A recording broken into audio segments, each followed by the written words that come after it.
La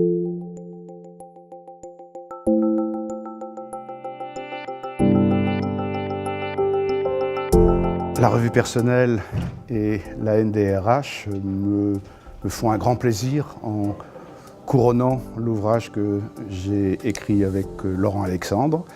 Est-ce que ça me surprend? Oui, ça me surprend parce que notre ouvrage de controverse, finalement, n'a pas un caractère pragmatique. Et je m'imaginais a priori que la NDRH était plus soucieuse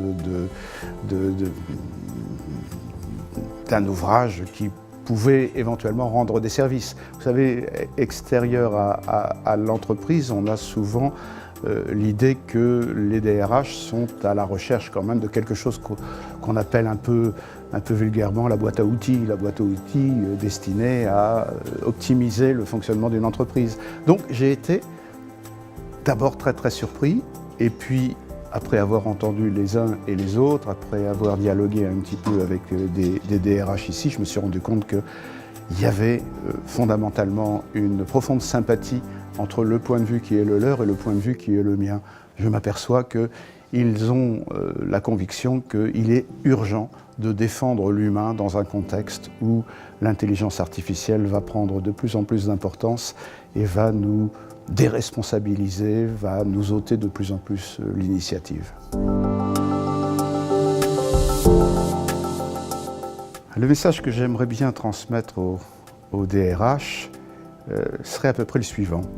Je crois que nous, les humains, quand je dis nous les humains, c'est par opposition aux dieux, aux robots, aux animaux. Nous les humains, nous avons quelque chose d'absolument inestimable qu'on appelle la fonction symbolique. Qu'est-ce que c'est la fonction symbolique? C'est trois choses.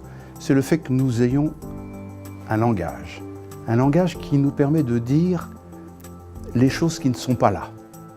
Je peux dire le futur, je peux dire le passé. Si je peux dire le futur, je peux dire ce qui pourrait être bon.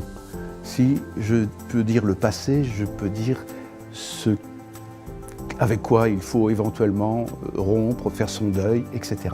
Mais en tout cas, grâce au langage, je peux me situer dans une temporalité complexe.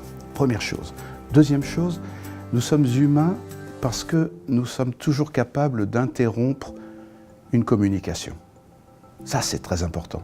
Je peux m'abstraire d'une conversation, je peux m'éloigner, me mettre dans une certaine solitude, très important. Et puis la troisième chose, nous sommes humains parce que nous sommes capables de désintéressement. Nous pouvons faire des choses qui ne servent à rien.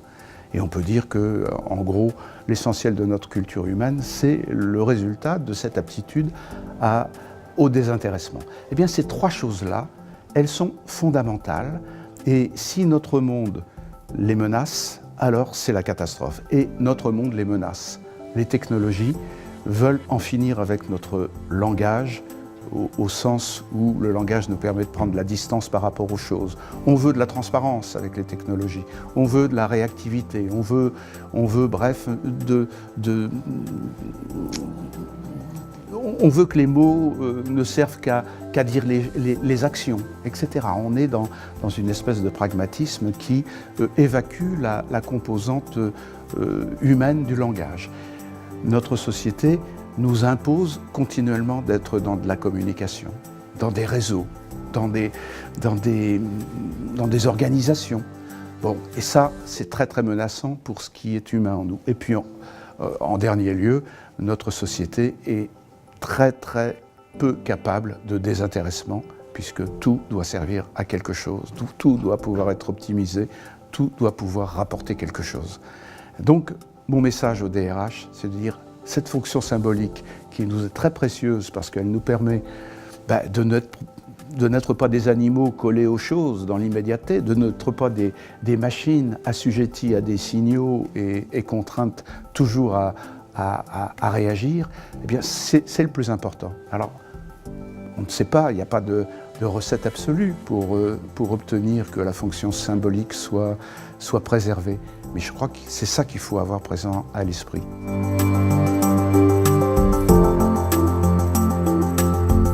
Je crois que dans un contexte comme le nôtre, où les technologies nous apparaissent absolument inéluctables, où on a le sentiment qu'on ne peut plus choisir de s'abstraire des innovations technologiques. Le responsable des relations humaines, il a sans doute une mission assez exorbitante qui est celle de temporiser, de freiner quand c'est possible, de résister à cette espèce d'euphorie techniciste qui saisit assez facilement tous ceux qui n'ont en vue que de faire de la plus-value. Donc je pense que l'avenir humain, il est à la sobriété technologique. C'est-à-dire se servir des technologies, mais avec sobriété. Et je pense que le responsable des ressources humaines, dont l'intérêt est d'abord et avant tout pour l'humain dans un contexte où la technologie prend de plus en plus d'importance, il doit avoir une fonction de résistance. Et il peut avoir cette fonction de résistance. Donc là aussi, on ne peut pas le dire de manière générale, universelle, mais je crois qu'au coup par coup, c'est des choses qu'on doit pouvoir obtenir. Moi, je donnerais toute mon admiration à une entreprise qui, par exemple, dans la grande distribution, répugnerait à multiplier les scanners pour remplacer les caissières.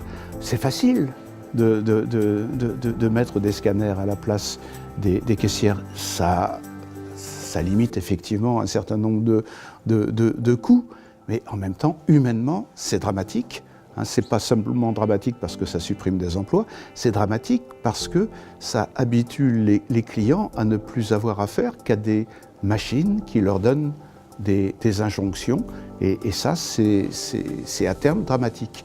Donc, je ne sais pas, je pense, moi, je me représenterais idéalement le DRH comme une espèce de professeur de philosophie dans un contexte où les enseignements essentiels seraient des enseignements techniques et opérationnels.